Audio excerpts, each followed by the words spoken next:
You've stayed in a job you don't like and told yourself it's actually not that bad. You've made a decision you privately suspected was wrong, then spent the next few weeks explaining, even to yourself, why it was actually the smart choice. Here's the strange part. You weren't consciously lying. It genuinely felt true while you were telling it to yourself. Psychology has a name for this, backed by one of the most famous experiments ever run in the field. And once you understand exactly how it works, you'll start noticing it everywhere, especially in your own past decisions of the science, the real 1959 experiment. In 1959, psychologists Leon Festinger and James Carl Smith at Stanford University ran an experiment that's still taught in psychology courses today. Participants were asked to perform a deliberately boring, tedious task for an hour, turning pegs on a board repeatedly with no real purpose. Afterward, participants were asked to do something specific. Tell the next waiting participant that the boring task had actually been interesting and enjoyable. Here's the key manipulation. Some participants were paid $1 for telling this lie. Others were paid $20, a significant sum of the time, roughly the equivalent of over $200 today.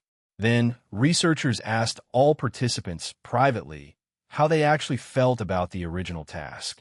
The result was, at first glance, completely backward from what most people would predict. Participants who were paid only $1 to lie rated the boring task as significantly more enjoyable than participants who were paid $20 to tell the exact same lie. Actually reduces the internal need to genuinely change your beliefs, because the behavior already has an adequate outside explanation. Less external justification, like the $1 payment, forces your mind to resolve the conflict internally instead, which frequently means quietly rewriting what you actually believe, that how to actually recognize it happening to you. Here's a specific, practical way to catch cognitive dissonance operating in your own mind, based directly on the mechanism Festinger and Carl Smith identified. Watch for a sudden increase in how strongly you defend a decision, especially right after making it, particularly when there was little external pressure to make that choice. If you notice yourself building an unusually strong, almost defensive case for why a recent decision was clearly the right one, more defensive than the actual stakes seem to require, that intensity itself can be a signal. Genuinely well-considered decisions rarely need that much internal justification. Decisions with lingering, unresolved discomfort often do. Ask directly, if someone else had made this exact decision, would I judge it as favorably as I'm currently judging my own? Because dissonance operates specifically to protect your own self-image and resolve your own internal conflict. This question can reveal a gap between an honestly neutral assessment and the more flattering internal narrative dissonance tends to produce. Notice situations with weak external justification specifically. These are where dissonance is strongest, exactly as the $1 condition demonstrated. A small, hard-to-justify choice, a minor white lie, a low-stakes but slightly questionable decision, a small compromise of your own stated values, is often where the most significant, least visible self-deception quietly takes root, precisely because there isn't an obvious external excuse available to explain it away instead. Why this isn't always a problem, but sometimes is. It's worth being precise here. Cognitive dissonance reduction isn't inherently harmful. In many everyday situations, gradually and genuinely warming up to a decision you've already committed to is a reasonable, adaptive way to reduce unnecessary internal conflict over choices that can't easily be undone anyway. The issue arises specifically when this same mechanism prevents you from recognizing and correcting decisions that genuinely do need to change. A job, a relationship, a financial commitment, a long-held belief, because your mind has already quietly rewritten your internal narrative to avoid the discomfort of admitting the original choice might have been wrong. In these higher-stakes cases, the same process that makes minor decisions feel more comfortable can also make it significantly harder to see clearly when a real correction is genuinely needed. The practical distinction: for low-stakes, already committed decisions, letting dissonance settle naturally is often fine. For higher stakes, still changeable decisions, it's worth deliberately pausing to ask whether your current belief reflects an honest assessment or a comfortable story your mind constructed specifically to avoid an uncomfortable, but possibly necessary, reconsideration.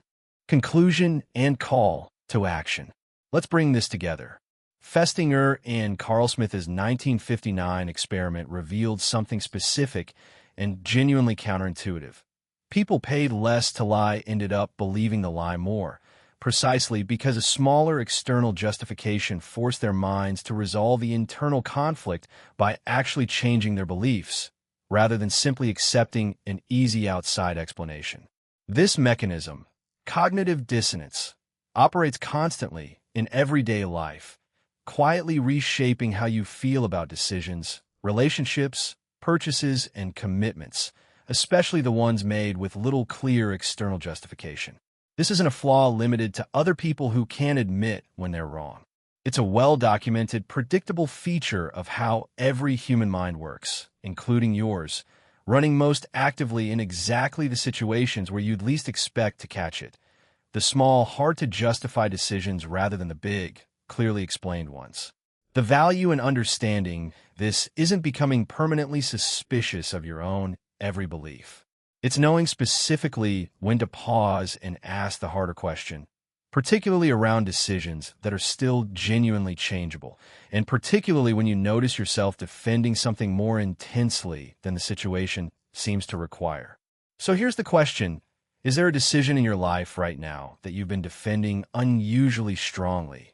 One that, if you're honest, might actually deserve a second, less comfortable look? Tell me in the comments.